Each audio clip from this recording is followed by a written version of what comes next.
Hello and welcome again to another episode of One Star Fish, where our mission is to help change the world one starfish or one person at a time. As always, make sure to rate, review, subscribe, share, all the things. That's how we get the word out about what we're doing. I'm excited for our guest today. Levi is in Montana, so pretty close to Alberta for me, and has been in real estate for 20 years.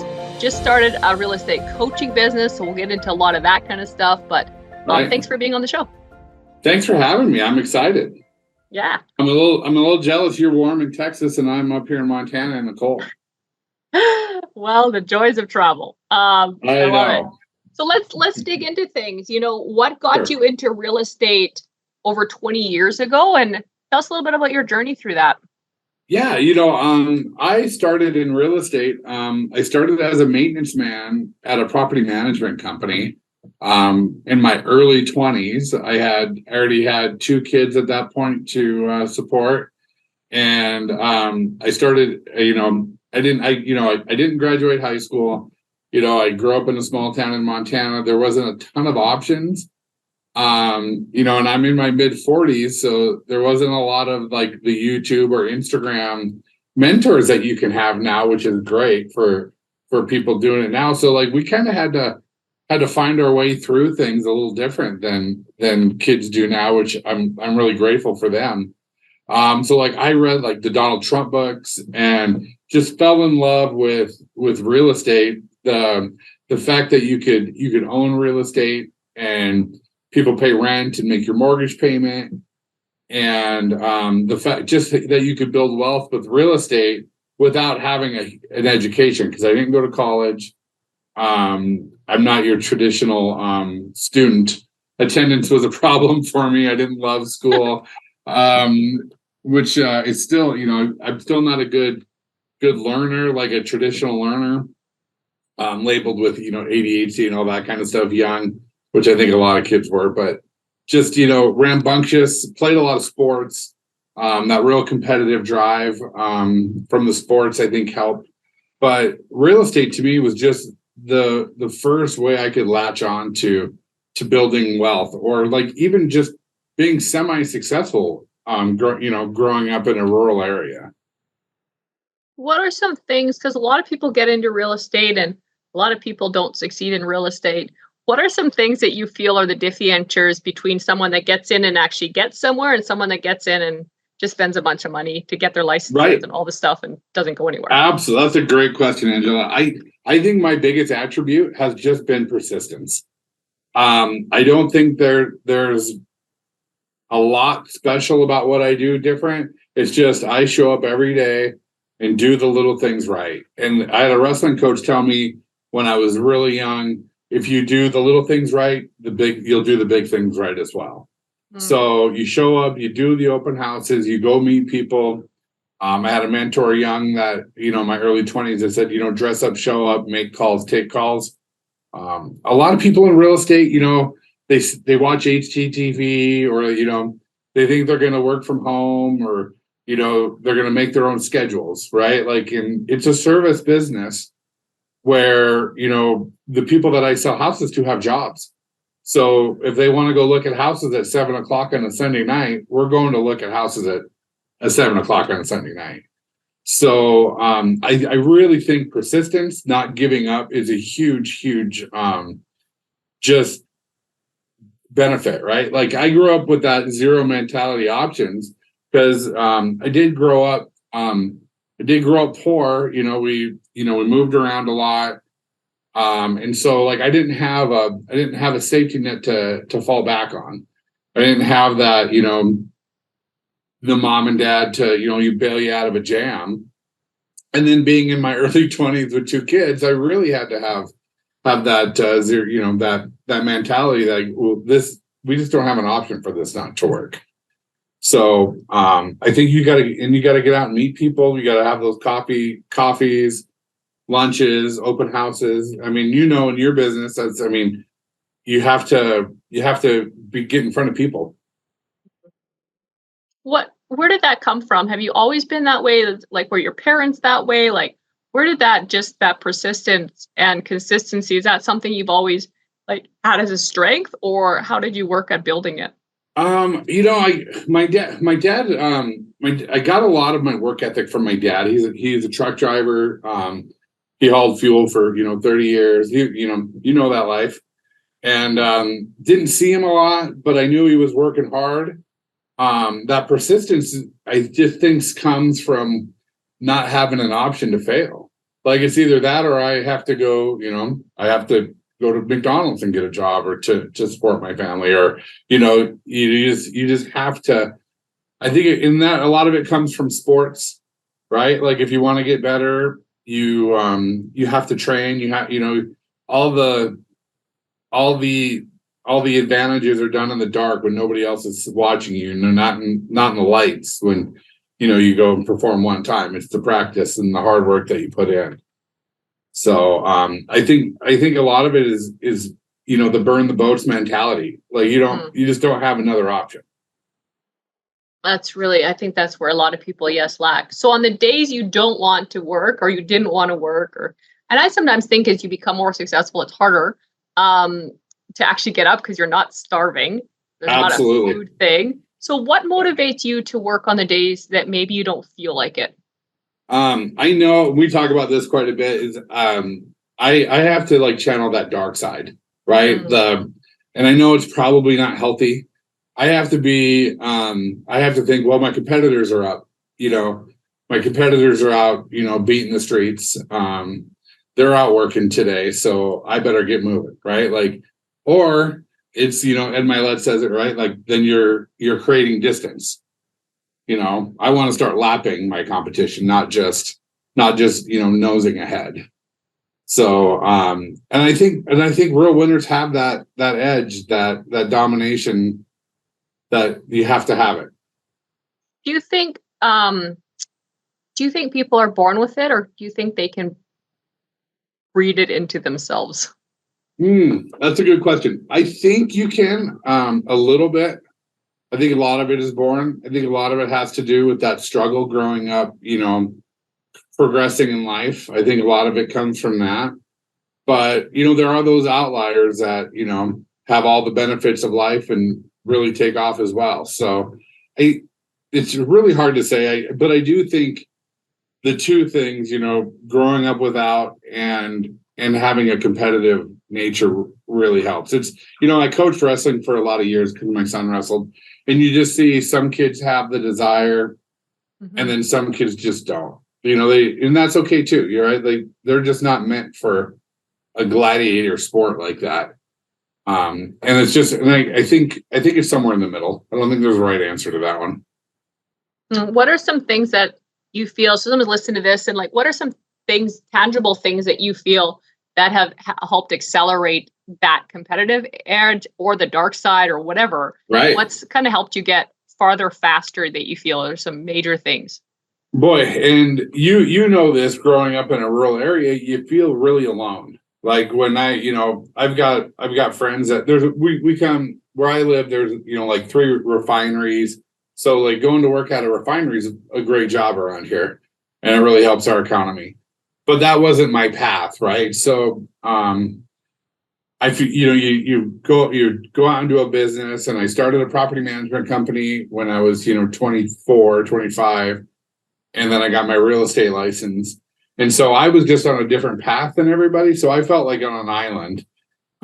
So, like, joining the RHA syndicate was such a great thing for me, to see that other people were dealing with the same struggles and tribulations that we do, because we're not like everybody else. We're just not built like everybody else to go work that shift work, or 8 to 5 in an office, and that's, it's okay for a lot of people, but that's just not the path that I was willing to go down. So I do think joining a community of like-minded people, so that you can share your struggles, and we're all going through the same stuff. It feels like we're not, but but we in whatever business you're in, we're all kind of going through the same stuff. And that's one of my favorite things about the RTA Syndicate, is when we have our meetings, and we have our summits, and everybody meets up and just kind of bounces ideas and struggles with each other, and kind of bounce ideas off each other. So that, to me, that's a game changer, getting into these groups and meeting people that are doing the same stuff as you. Find the circles. Yeah. Absolutely. So if you're not in the circles and you're listening to this, find the circles of people that cause Find you them. find them, do the work, pay the price. On all scales, can be financially, can be time-wise, probably all of the above. Right. Yeah, pay to It's play. great too it's great too when you're in those circles, because when you are those days when you're not feeling like doing it, you can just reach out to one of them. They can, tell you get off your ass and get to work. Yeah, that's true. That's Yeah. cool. So you've been through some up and down markets. We were talking about this a little bit before, obviously going through real estate. What did you find in the down markets that got you through them that you did differently than say you would in the up markets, if anything? Right. So I got my real estate license in, I think it was 2005. So when I was in my mid 20s, and I just took off like a skyrocket. It was so much fun. It was, I'm like, this is easy. Why doesn't everybody do this? This is, I'm making tons of money and having all the fun, and thinking this is the easiest gig on the planet. Like, why does everybody do this? And then, the '08 crash happens, and you just see the devastation that it can take, right? The people that didn't save money for the rainy days, or the people that didn't study the markets, right? Because in economics, it's all a cycle, and it always goes the same direction. But we get caught up in these great cycles and think that it's going to last forever. We also get caught up in the bad cycles and think it's going to last forever too. So I sold primarily new construction, new houses and stuff. And I was talking to the guy that he was a builder, and he was an older guy. He's still a good friend of mine. And I said, next time this happens, I'm going to save a bunch of money so I can buy up a ton of real estate the next time the market goes down like this, because this is where the real wealth is built. Because when sellers have to sell, the people with the money to buy the assets are the ones that are winning. And he made a joke, yeah, because he's an older gentleman. He's like, yeah, I said that 3 or 4 bad markets ago. And so, but it is true, people make the same mistakes. They buy the toys, they indulge, in the stuff that they shouldn't. They're not investing back in themselves. So, so true. Yeah, and on this down market, I was positioned to do a lot of those things because I didn't forget it. I'm glad that I lived through that '08 time. When I say lived, like lived in business, because I knew how to be ready for it. Right, I knew to have a nest egg. I knew to. But in the meantime, in that 15-year period, I had started a home building company, because I primarily sold new construction, but I wanted to control my own inventory. So I didn't want to be subject to whatever a different builder or somebody else their business model. I wanted to control my own destiny. So and we learned a lot in I go back to the RTA syndicate, and these bad times when you got to put your foot down. So I shifted gears and went to a more affordable home, but we kept building the same amount of homes, because I wanted to, even though our profit margin probably wasn't as good, but we kept our subcontractors busy. I kept my employees working. No layoffs happened. And I kept all my vendors paid. So during this downtime, we're able to gain that market share. And to me, that's a huge, because now we're 12 years into the building business, and we're just gaining market share because we're still closing 4 houses a month when other builders kind of tucked tail and ran. So be aggressive is the moral of the story. Be aggressive. I love it. That's awesome. Yeah. Work hard and be aggressive. And now you've started a real estate coaching group. Tell us a little bit about that. Yeah, my partner Mike Burns and I, he's in mortgage and he does home flips, and so I'm a real estate salesman, and I own the building company and I own rentals. So we kind of partnered together, and so we can teach people what we've learned over the last our 30 years combined. So especially in these times where if you got into real estate, 5, 6 years ago, again, you're thinking this is great, this is easy, and now you hit a downturn, right? So we talked about getting in those circles. We've launched we're not even a paid group or anything yet. We've just launched a free Facebook group. It's The Real Deal Coaching. Would love anybody to join and just jump in. And we're just trying to give value to people about real estate, the pitfalls or the benefits, right? Like, this is a great time to get into real estate because, nobody else is, right? We have a friend that got into mortgage lending. And I said, well, this is the best time to do it because nobody else is doing it. It might not be fruitful for the first couple of years, but you're going to gain that market share. So for us, it's really about giving back and trying to help people kind of the way Ed and Andy have helped us, and then we'll expand that to a bigger group. We want to do, summits and stuff like that to where people can come learn, have speakers and that kind of stuff. So we're just kind of starting slow, but we're really excited about being able to teach now that I'm, an elder in the real estate business, and it's pass on some knowledge to people that, again, that didn't have it, like, because there's a lot of glitz and glamour of, go mortgage all your houses and do all this stuff to buy all the, there's a right way to do it, and we want to teach that right way. Yeah. Oh, that's so good. I love it. Well, everyone listening, we'll have that links in the show notes. So if that's something you want to be part of, you can definitely join in with Levi's group and see what you can learn. Because it is a lot of experience, and I love the sound of that. Giving back is an amazing feeling, and it's always good to have good mentors if you're getting into the space, especially if you're a new real estate agent or not successful one, or just wanting to do it. Everybody wants to talk about real estate. That's the best part. It is.